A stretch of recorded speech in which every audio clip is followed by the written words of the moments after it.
మొత్తానికి చూస్తున్నాం పార్టీ ఫిరాయించిన 10 నియోజకవర్గాలకు సంబంధించి పబ్లిక్ పల్స్ 2025 అంటూ రాజ్ న్యూస్ స్టడీ చేసింది. ఒకవేళ ఇప్పుడు పార్టీ ఫిరాయించిన నేతలపైన బీఆర్ఎస్ న్యాయ పోరాటానికి సిద్ధమైంది కనుక అనివార్యం ఉప ఎన్నిక అయితే గనుక ఎలాంటి సిచ్యువేషన్ ఉంటుంది అనే అంశాన్ని తెర మీద తీసుకొస్తూ కీలకమైన ఈ 10 మంది ఎమ్మెల్యేలపైనే గడిచిన వారం 10 రోజులుగా కూడా చర్చ జరుగుతున్న నేపథ్యంలో ఈ 10 మంది ఎమ్మెల్యేలు ఉన్న చోట ఉప ఎన్నిక జరిగితే ఎలాంటి సిచ్యువేషన్ ఉండబోతోందని చెప్పేసి క్షేత్రస్థాయిలో రాజ్ న్యూస్ పబ్లిక్ పల్స్ తెలుసుకునే ప్రయత్నం చేసింది మూడ్ ఆఫ్ తెలంగాణ పేరుతో. మరి పబ్లిక్ కూడా చాలా బాగా రియాక్ట్ అయ్యారు. రాజ్ న్యూస్ చేస్తున్న ఈ స్టడీకి సంబంధించి కూడా వాళ్ళ దగ్గర నుంచి అనూహ్యమైన స్పందన అయితే లభించింది. ఎందుకంటే సాధారణంగా ఎన్నికల సమయంలో ఇలాంటి సర్వేలు స్టడీలు చేపడుతూ ఉంటారు. కానీ ఏదైతే ప్రజల్లో అనుమానంగా ఉందో పార్టీ ఫిరాయించిన వ్యక్తుల విషయంలో చర్యలు తీసుకుంటే కనుక ఆయా ప్రాంతాల్లో ఆయా నియోజకవర్గాల్లో ఉప ఎన్నిక అనివార్యమైతే కనుక ఎలాంటి సిచ్యువేషన్ ఉంటుంది, అసలు ఓటర్గా తాము ఎలాంటి నిర్ణయం తీసుకోవాలి అనే అంశం కూడా తెర మీదకి వస్తున్న నేపథ్యంలో సరైన సమయంలో సరైన స్టడీ చేపట్టారంటూ కూడా రాజ్ న్యూస్కు కూడా ప్రశంసలు అనేవి వచ్చాయి.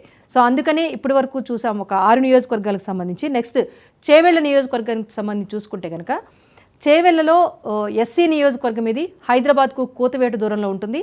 హైదరాబాద్ అభివృద్ధిలో ఇప్పుడు చేవెళ్ల అనేది చాలా ప్రముఖంగా నిలుస్తోంది. రియల్ బూమ్ ఇప్పుడు శివారులో ఊపందుకోవడంతో ఈ చేవెళ్ల నియోజకవర్గానికి సంబంధించి ఎనలేని ప్రాధాన్యత అనేది కనిపిస్తోంది. చేవెళ్ల నుంచి కాంగ్రెస్ అభ్యర్థిగా 2014లో 2018 అలాగే 2023లో బీఆర్ఎస్ అభ్యర్థి విజయం సాధించారు కాళే యాదయ్య గారు. ఇక 2014 ఎన్నికల్లో కేఎస్ రత్నం పైన కేవలం 771 ఓట్లతో గెలుపొందారు. 2018 ఎన్నికల్లో చూసుకుంటే కాంగ్రెస్ అభ్యర్థి కేఎస్ రత్నం పైన 33,000 పైచిలుకు ఓట్ల ఆధిక్యంతో గెలిచారు. ఇక 2023 ఎన్నికల్లో మళ్ళీ అతి తక్కువ ఓట్లు 268 ఓట్లతో గెలిచి హ్యాట్రిక్ విజయాలైతే నమోదు చేశారు కాళే యాదయ్య. ఇక 2014లో స్వల్ప మెజార్టీతో గెలిచిన యాదయ్య 2023లోనూ తక్కువ ఓట్లతోనే గెలుపొందారు. 2023 అసెంబ్లీ ఎన్నికల్లో చూసుకుంటే చేవెళ్ల అసెంబ్లీ పోరులో కాళే యాదయ్యకు 76,218 ఓట్లు వస్తే కాంగ్రెస్ అభ్యర్థి భీమ్ భరత్కు 75,950 ఓట్లు, బీజేపీ కేఎస్ రత్నంకు 38,455 ఓట్లు లభించాయి. ఒకప్పుడు రాష్ట్ర వ్యాప్తంగా కూడా చేవెళ్ల చెల్లెమ్మగా గుర్తింపు పొందిన సబితా ఇంద్రారెడ్డి ప్రాతినిధ్యం వహించిన ఈ నియోజకవర్గం ఇప్పుడు చర్చనీయాంశం అవుతోంది. ఇక్కడ పోటీ కనుక జరిగితే రసవత్తరంగా ఉంటుంది. సో అందుకు రంగం కూడా సిద్ధమవుతోంది అన్న అంచనాలు అయితే కనిపిస్తున్నాయి. సో వరుసగా 3 సార్లు విజయం సాధించిన కాళే యాదయ్య ఇప్పటికిప్పుడు ఒకవేళ ఉప ఎన్నిక జరిగితే కనుక ఫలితం ఎలా ఉంటుంది అనే విషయం అయితే వేరేగా చెప్పాల్సిన అవసరం లేదు అని అనిపిస్తోంది. ఇక చేవెళ్లలో ఈసారి బీఆర్ఎస్ పార్టీ భారీ విజయాన్ని సాధించే అవకాశం కనిపిస్తోంది అని చెప్పేసి స్థానికుల నుంచి కూడా భావన అనేది వ్యక్తమవుతోంది. ఇక్కడ కాంగ్రెస్ పార్టీ ఏ మేరకు ప్రభావం చూపుతుందో చూడాలి. బీజేపీ కూడా ఓట్లను భారీగా చీల్చే అవకాశం చేవెళ్లలో పర్టికులర్గా కనిపిస్తోంది. సో చేవెళ్లలో క్షేత్రస్థాయి సిచ్యువేషన్ ఏంటి, అక్కడ స్టడీ వివరాలు అందించడానికి మా కరెస్పాండెంట్ సైదులు ఉన్నారు. సైదులు చెప్పండి, చేవెళ్ల నియోజకవర్గానికి సంబంధించి ఇప్పుడిప్పుడే రియల్ భూమితో డెవలప్ అవుతున్న ఏరియా.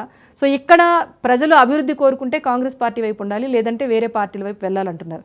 సో ఏంటి చేవెళ్ల చెల్లెమ్మ ఏమైనా ఇక్కడ కాస్త ప్రాభవం చూపే అవకాశం కనిపిస్తోందా, ఎలాంటి స్టడీ వినిపిస్తోంది? ఎస్ రాజేశ్వరి, కాంగ్రెస్ పార్టీకి చాలా సెంటిమెంట్ ఉన్నటువంటి నియోజకవర్గం చేవెళ్ల. ఎందుకంటే మనకి ఆనాడు చూసుకుంటే రాజశేఖర రెడ్డి చేవెళ్ల నియోజకవర్గం నుంచి ఆయన పాదయాత్ర మొదలుపెట్టారు. రాష్ట్రంలో అంటే అప్పుడు ఉమ్మడి ఆంధ్రప్రదేశ్లో కాంగ్రెస్ పార్టీని అధికారంలో తీసుకొచ్చారు. అప్పటి నుంచి కూడా చాలా సెంటిమెంట్ కాంగ్రెస్ పార్టీకి చేవెళ్ల నియోజకవర్గం. ఎందుకంటే ఈ మధ్యకాలంలో చూసాం మనము ఎస్సీ డిక్లరేషన్ కూడా అక్కడే చేవెళ్లలో నిర్వహించారు. పార్టీ ఏఐసిసి అధ్యక్షుడు మల్లికార్జున ఖర్గేని కూడా అక్కడికి పిలిచారు. ఎస్సీ డిక్లరేషన్ సభ కూడా కాంగ్రెస్ పార్టీ అక్కడ నిర్వహించింది. సో ఏదేమైనప్పటికీ కూడా అక్కడ నుంచి గెలిచినటువంటి అభ్యర్థి ఎవరైతే ఉన్నారో అంటే 2014 కానీ 2018 కానీ 2023 ఎన్నికల్లో గెలిచినటువంటి అభ్యర్థి హ్యాట్రిక్ విజయం సాధించారు కాళే యాదయ్య. ఆయన మన జరిగినటువంటి ఎన్నికల తర్వాత మన జరిగినటువంటి 2023 బీఆర్ఎస్ అభ్యర్థిగా అతి తక్కువ మెజార్టీ అంటే రాష్ట్రంలోనే అతి తక్కువ మెజార్టీతో గెలిచిన అభ్యర్థి ఎవరైనా ఉన్నారంటే కాళే యాదయ్య. 268 ఓట్లతో ఆయన గెలిచారు. అప్పుడు కాంగ్రెస్ పార్టీ అభ్యర్థి భీమ్ భరత్ కూడా ఉన్నారు. ఖచ్చితంగా ఆయన చాలా ఒత్తిడి తీసుకొచ్చారు. మళ్ళా రీకౌంటింగ్ చేయాలని చెప్పేసి కూడా చాలా జరిగింది. సో అందరికీ తెలిసిన విషయమే.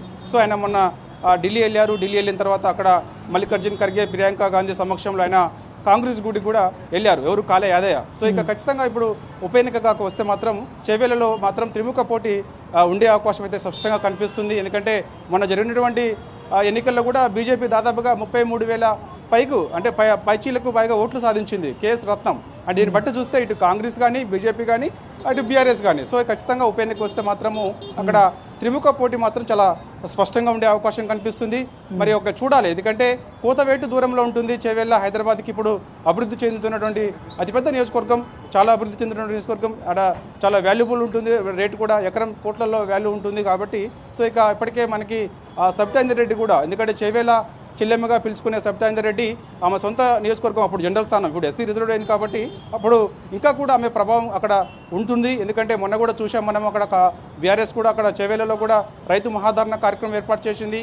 అప్పుడు సబితా రెడ్డి కూడా వచ్చింది, పెద్ద ఎత్తున ప్రజల స్పందన కూడా చాలా బాగుంది. సో ఖచ్చితంగా మాత్రం అక్కడ ఉప ఎన్నిక వస్తే మాత్రము ఇక ఎవరైతే బీఆర్ఎస్ పార్టీ నుంచి గెలిచి కాంగ్రెస్ గూటికి వెళ్ళారో తిరిగి మరి వాళ్ళని మళ్ళీ బీఆర్ఎస్ పార్టీలోకి చేర్చుకునే లేదని చెప్పేసి చాలా స్పష్టంగా బీఆర్ఎస్ పార్టీ చెప్పింది. కాబట్టి సో అభ్యర్థి ఇక ఉప ఎన్నిక వస్తే మాత్రం, ఎందుకంటే మరి 18 తారీఖు సుప్రీంకోర్టులో హియరింగ్ ఉంది కాబట్టి వేటు పడితే మాత్రం బీఆర్ఎస్ పార్టీ నుంచి గెలిచి అధికార కాంగ్రెస్ గూటికి వెళ్ళినటువంటి 10 మంది ఎమ్మెల్యేల పైన వేటు పడితే మాత్రము అభ్యర్థి ఎవరైనా తెలియదు, కానీ కొంత అయితే అక్కడ మనకి వెడ్జెస్ వాళ్ళు స్పష్టంగా కనిపిస్తుంది, బీఆర్ఎస్కి అనుకూలంగా కనిపిస్తుంది. ఎందుకంటే దాదాపుగా బీఆర్ఎస్ నుంచే ఆడ యాట్రిక్ విజయాన్ని మన కాళయాదవ గెలిచాడు కాబట్టి ఆనాడు అభివృద్ధి హైదరాబాద్ కూతవేటు దూరంలో చేవెళ్ళ ఉంది కాబట్టి కేసీఆర్ హయాంలోనే ఎక్కువగా అభివృద్ధి జరిగిందని చెప్పేసి ఆ ప్రాంత ప్రజలు భావిస్తున్నారు. కాబట్టి భూముల రేటు కూడా ఆనాడు బీఆర్ఎస్ హయాంలోనే పెరిగింది. ఇప్పుడు కాంగ్రెస్ పార్టీ అధికారంలోకి వచ్చిన తర్వాత చాలా వరకు భూమి రేట్లు తగ్గింది, రియల్ ఎస్టేట్ వ్యాపారం అంతా పడిపోయిందని చెప్పేసి అంటున్నారు. కాబట్టి సో అది ప్రభావం ఎక్కువగా చేవేళ్లపైన ఉంది అని ఉన్నట్టుగా చర్చ జరుగుతుంది. కాబట్టి ఉప ఎన్నిక వస్తే మాత్రం ఖచ్చితంగా బీఆర్ఎస్ పార్టీకి గెలిచే అవకాశాలు ఉన్నాయి. కాకపోతే మాత్రం త్రిముఖ పోటీ మాత్రం ఉంటుంది, ఎందుకంటే కాంగ్రెస్ పార్టీ అధికారంలో ఉంది కాబట్టి. ఇంకోటి కాంగ్రెస్ పార్టీకి చాలా సెంటిమెంట్ ఉన్నటువంటి నియోజకవర్గం చేవేళ్ళ కాబట్టి సో మరోవైపు బీజేపీ కూడా పోటీలో ఉంటుంది ఖచ్చితంగా. ఎందుకంటే మొన్ననే 33,000కు పైగా బీజేపీ ఓట్లు సాధించిందంటే ఖచ్చితంగా ఉప ఎన్నిక వస్తే మాత్రం ఈ ముగ్గురు మధ్య త్రిముఖ పోటీ ఉన్నప్పటికీ కూడా బీజేపీ కొంత వెడ్జ్ అయితే చేవేళ్ళలో కనిపిస్తుంది. Rajeshwari. Right, thank you Saidulu. Satyam గారు మీరు చెప్పండి, చేవేళ్ళ సిచ్యువేషన్ చూసుకుంటే కనుక